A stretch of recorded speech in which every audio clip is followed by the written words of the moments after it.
Okay, let's start with labeling this so that we know that's what this is. Later on we can come back and refer to it. Let me just copy some text over so that you can actually have a reference later on. I will also post these codes for you to actually make use of a little later in my GitHub. Look out for that. So basically this notebook is inspired by how to get an allocation,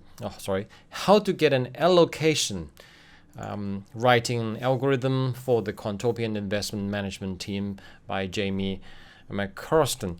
Now the main thing here is that whether you want to be included in the Quantopian investment management or not is up to you, but what this is useful is the process flow that it goes through, and the fact that at the end of it you come up with a long short, low risk, low volatility returns strategy is extremely helpful. So this link is provided for you and you can actually go in and walk through, but in this case what I'm going to do is just to actually cover it in details for you in a separate manner so that you can actually understand how the actual signal itself works. The other blog that they have is access Twitter as well as stock tweets, trader mode data for free, and they also provide speaking opportunity as well. So the first thing that we want to do here is that I do want to import the visualization library. So matplotlib as plt, and we're gonna import pandas for data analysis, and we're gonna import Blaze as bz, import Blaze as bz, and also from zipline utilities we're gonna import the trading calendar and get the trading days. Okay, right. The psych signal data is in the form of Blaze expression. Now, why does Quantopian use Blaze is quite simply because of the big data. The amount of data that comes through is far too much to actually compute effectively and efficiently. So they use the Blaze library to separate the database from the computation itself so that the memory doesn't get chewed up too quickly. Blaze actually is very, very similar to pandas. There are some variations, so I'm gonna provide the link for you to actually refer to. I will go through this in another video with regards to the difference between pandas and Blaze. So okay, we already imported stock tweets, so the first thing to have a look at it is let's see what kind of data types it is. So you can see that it's actually a class Blaze expression field. So what do? Stock tweets, use the dot notation and press the tab key, and you can see that there are quite a few things that methods that you can actually make use of, and some of them are attributes. So the first thing I want to do is have a look at what are the fields that I actually can have access to. And looking at this, looks like there's a source, there's the symbols, there's the bullish and bearish intensity. There's actually quite a few things here. So what we're gonna do now is that we're just gonna pull out the stock tweets. So let's just see what comes out when we actually do this. All right, so looking at this, the source is stock tweets, the symbol here is AA, and it tells you the bullish intensity, the bearish intensity, the bull minus bear, basically the difference between the bullish intensity and also the bearish intensity. And you have the bull scored messages, you have the bear scored messages, bull bear ratio. This is actually a ratio, so 1 divided by 0 gives you 0, 2 divided by 1 gives you 2. And the total number of scanned messages is you add these two, gives you 3. The sit is the actual, kind of like the ticker code, but and finally, when did this data come through is as of date, as well as the actual timestamp itself. Now, how do you access this? Probably you're already quite familiar with this now. It's very similar to pandas. I'm going to just show you how to actually get this. So let me just pull this out, bull minus beer. And let's look at the first 5 values. Notice that it works just like pandas, although this is in the form of Blaze. So that makes it a lot easier to play around with. Okay, so the next thing I want to do is just to extract the data. Now I really want it to be completely in pandas because I'm gonna start plotting and manipulating the data. So the first thing that we want to do is create a variable. We call that bool minus beer. We're gonna use a Blaze expression, Blaze, and then compute the stock tweets and bool minus beer. Okay. So store that into the so-called variable BMB. So let's have a look at what BMB, what kind of data type it is. Okay, now it's actually a pandas series. So if we look at the first 5 values, and this is what it looks like. So it's basically a pandas series. And if we have a look at the data itself, and just to see what is the distribution, what are the characteristics, and you can see that there are 10,000 counts. Let's pull this up. The mean value is 0.3644. The standard deviation is 1.16. And the minimum in this case is -4. The maximum is 3.89. Like all data analysis, there are a couple of things that you always want to do is just to visualize your data and just to actually get a feel of what is the distribution, where is the middle of your value. Obviously mean are quite often skewed by outlier, so we just calculate median and see what it looks like. Well, forgot about doing this. So the median is actually 0. Okay, so whereby mean is being pulled up by the actual outliers, the distribution tends to be towards the positive side, quite substantially positive as well. So this is the one thing that you want to actually keep that in mind. People seems to be more positively inclined than negatively inclined. Okay, although the number here doesn't seem like so. When you look at the minimum is -4 and then the maximum is only 3.89. So it doesn't seem like so, but when you look at the actual comparison between mean and median, it clearly shows that more data are weighted towards the positive side. All right, so let's plot this in the form of a histogram. We're going to give it 50, the bins of 50. Okay, and I don't like these. I want to squelch that line. So if you look at this, it is in essence what we talked about earlier. The median is at 0. All right, remember that. And the actual so-called mean is actually more to the right, so around 0.4. Okay, 0.36. So it's about here.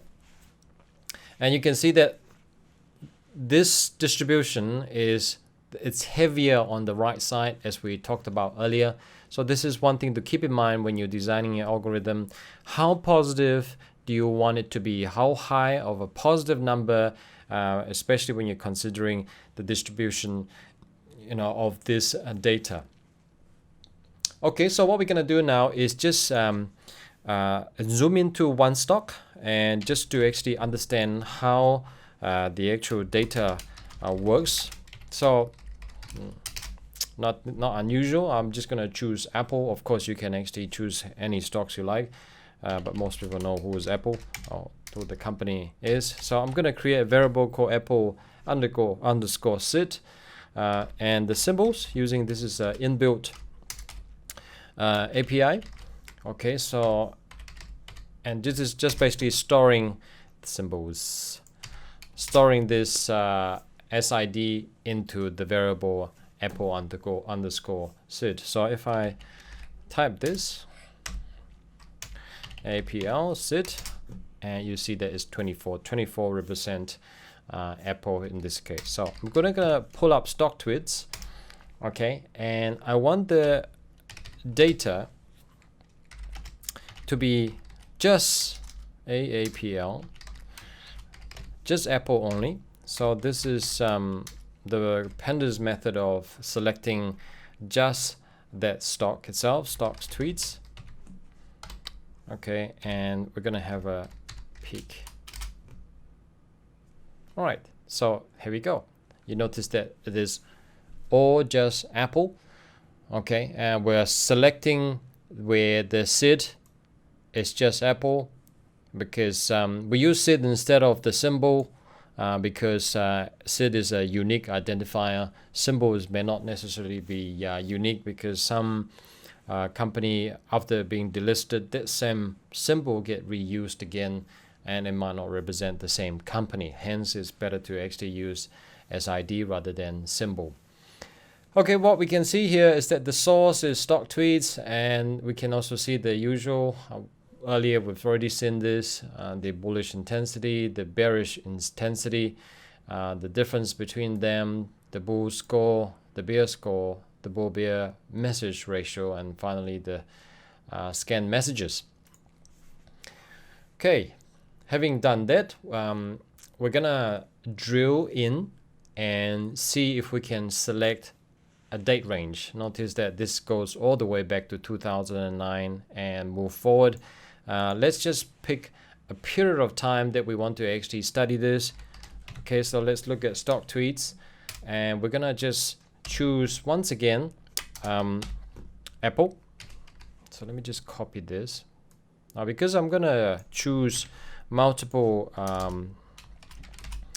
so-called selection criteria, the other one is I'm gonna bracket that stock tweets, and the date that I'm interested in as of date, which is this one here.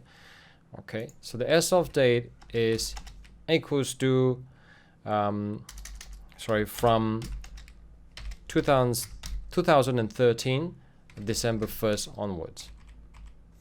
Okay, and we're gonna have a peek at the data, underlying data. Again, the same value came up. It is Apple only, and you can see that the date range starts from December 1st, 2013 onwards, as we have actually chosen here. All right, okay, so that's really how you make selection, select a date range to do some analysis. The next thing that we want to do now is just to get a feel of the actual the data itself before we move on to the so-called analysis of the so-called whether the signal that comes through from this database is does have actually a valuable signal that you can actually generate alpha from. So the first thing that we're gonna do, I mentioned earlier, we're gonna look at how many datas are available in here. So the first thing is we're gonna store this number of SIDs, and we're gonna use the Blaze expression and compute the stock tweets itself, and look at how many distinct SID there is, and also count this. Okay, in fact, I'm not gonna just store that. I'm just gonna calculate and let it spit onto the console itself. This might take a wee while. So as you can see, there are 9,228 SIDs in the actual database itself. Your value might be different because they are constantly adding new tickers in there. Okay, so we already looked at Apple a bit earlier. So what we're gonna do now is just drill in and take a slice of Apple's data and just analyze it before we turn it into the algorithm. So now we're going to look at Apple again, except that we're looking at a selection of dates rather than looking at all the data. This part is important because we're taking a small slice and reserving the rest for forward testing. In generation of your algorithm, it's always wise to actually keep a portion of your data aside and leave it untouched. You don't want your data, or rather your algorithm that you develop, to actually have the data tarnished or overfitted into the futures data. You take a portion of the historical data, analyze it, design your algorithm along with based on the old set of data or the portion that you put aside for training, and after that you test it on the test data itself. If there are some sort of signal in there, you should be able to see outsize or abnormal profit in the training or in the test data itself, one that your algorithm hasn't seen as yet. Okay, the first thing that I want to do is just create a date mask. This is to actually select the date that we're going to analyze this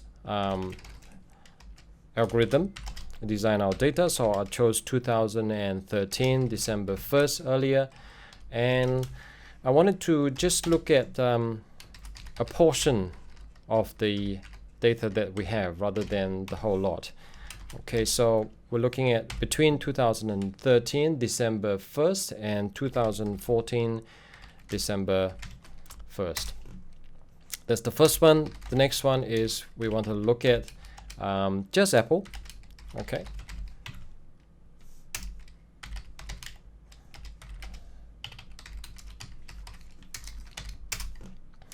And finally, we are looking at the stock. Store this into this data,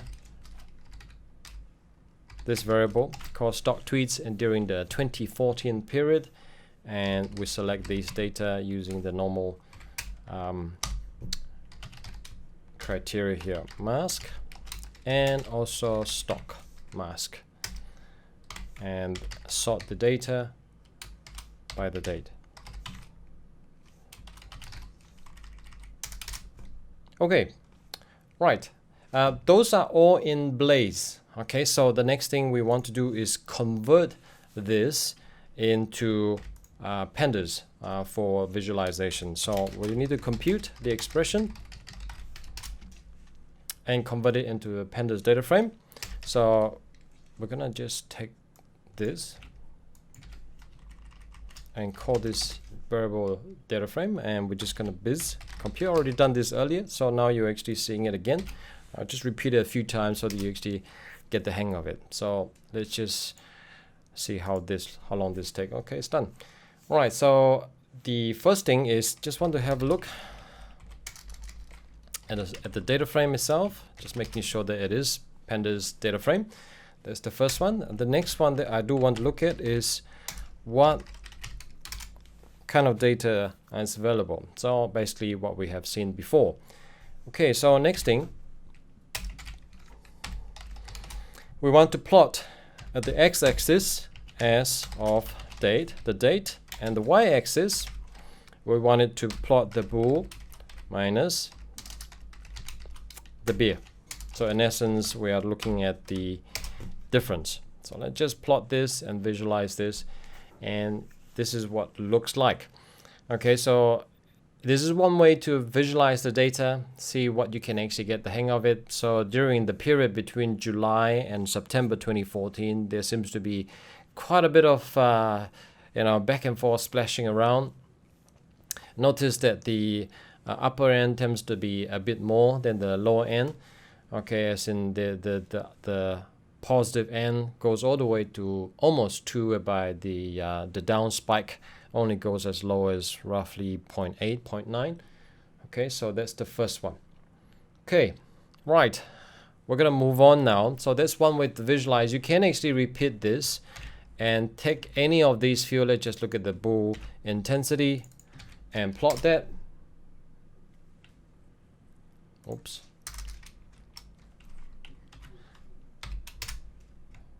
Careful when you copy and paste. And so this is the bool intensity. What else can you actually plot? So maybe we can look at the message ratio and also the message ratio.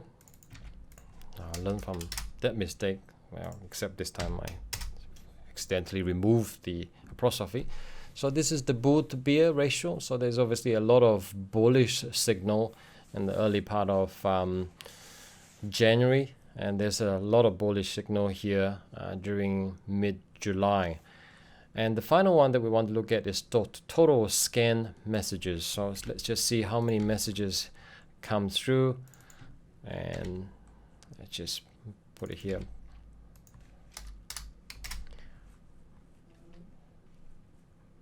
Okay, So there's roughly, have a look at this. This is on one day. The number of messages on that one day around early September is almost 8,000. Okay, so you can imagine how much voluminous data actually comes through. Hence the reason why all of these data are stored in the database, and we're using Blaze rather than using pandas. Otherwise your memory is going to get chewed up, although in this case it's cloud, but it's still not a very efficient use of the so-called memory, computation memory. So that ends the part of just really investigating on the data itself, look at what the underlying of the data looks like and the distribution of it, its behavior. This is just to really explore the data, get a hang of it, get a feel of it.